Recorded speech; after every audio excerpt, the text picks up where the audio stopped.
Hello everyone and welcome to the AI News for Business, where I review AI tools and give you ideas of practical implementation in the business. Now, I've been working in the field of integrating AI for more than 2 years now, so now I'm just sharing my knowledge and ideas here. And today we're cutting through the noise to look at some genuinely impactful AI developments from Google. I will be naming tools, explain what they do, give examples of using it, and share some of my skepticism about them. So, tools, explanation, examples, and skepticism.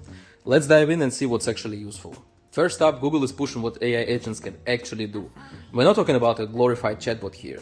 Think of this as AI systems that are designed to tackle complex goals, figure out all the steps, and then execute them on your behalf. Imagine an AI that doesn't just answer questions, but actively goes out, browses the web, interacts with software, and gets tasks done. That's what it is here. First I have on the list is Project Mariner. What is it and how does it work? And I want you to think of Project Mariner as an AI-powered assistant for your web browser. It is designed by Google DeepMind to be an AI agent that doesn't just search the web, but acts on it. You give it a goal and Mariner looks at what's going on your screen, figures out a plan, and starts clicking, typing, and scrolling for you. It can handle multiple tasks at once and even has a teach and repeat feature, where you show it how to do something once and it supposedly learns how to do it again and again. Now, how can we implement it in a business? I have a couple of examples here, and first one is it can be an automatic competitor. It can be used for analysis. Imagine a marketing team needing to track competitor pricing across tens of different e-commerce sites daily. And instead of a human spending hours copying and pasting, they could let Mariner visit each site, find the specific products, extract the prices, and dump them into a spreadsheet, set it to run daily, and bam, automated market intelligence. Or let's take a pharmaceutical company. It could automate the painful process of monitoring drug approval statuses across dozens of global regulatory websites. Mariner could anonymously navigate those sites, extract specific data points, and compile a real-time actionable report, giving you insights faster than humanly possible. But I have some doubts about it. Early users have also reported it can be painfully slow at times and occasionally fumbles on websites or even simple tasks that you would think it would handle. Overall, you can try it out, but I wouldn't advise you go all in on this yet. The tool is kind of raw and needs more time to be refined and needs to prove itself to be really worth it for your business. Next we have Jules. And Jules is Google's version of AI coding assistant. It's an asynchronous coding agent, which means it works away in its own secure cloud space. You point it at your code and give it tasks like write unit tests for this module or find and fix bugs related to user login. Jules reads the code, plans its approach, makes changes, and can even create a pull request when it's done. Now, business implementation for this is pretty much straightforward, but I would like to point out these two examples. The first one would be tech debt takedown. I think many companies sit on a mountain of old code with zero tests. Now, Jules could be tested with methodically going through these legacy projects, analyzing the code and generating basic unit tests. This wouldn't replace a human QA, but it could drastically improve baseline code quality and confidence. And the second example is developer productivity boost, which is more usual use case. But for common repetitive coding tasks like think setting up API boilerplate or creating standard CRUD endpoints or refactoring simple functions, developers could offload the work to Jules. Now the downsides. While it sounds like a dream, the reality, especially in beta, has bumps, to be honest. Users have found it slow and sometimes it generates code that looks plausible but it's fundamentally broken or inefficient.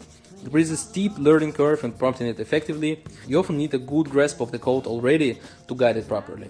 Plus there is an ongoing debate about whether these tools hinder developers from really learning their craft. But this again, as Mariner, falls into a category of a tool being raw, and my best advice would be to let your devs try it out, but don't go all in yet. Next we have Gems, which is really interesting for me. Now, how does it work? Think of Gems as DIY versions of Gemini. Instead of one-size-fits-all AI, Google lets you build your own gems, custom-tailored AI experts. You give a gem a specific role like marketing copywriter, feed it detailed instructions, and can even upload your own files like style guides, product docs, or code examples to give it more context. The idea is to create specialized assistants that are really good at one particular job or know your specific domain inside out.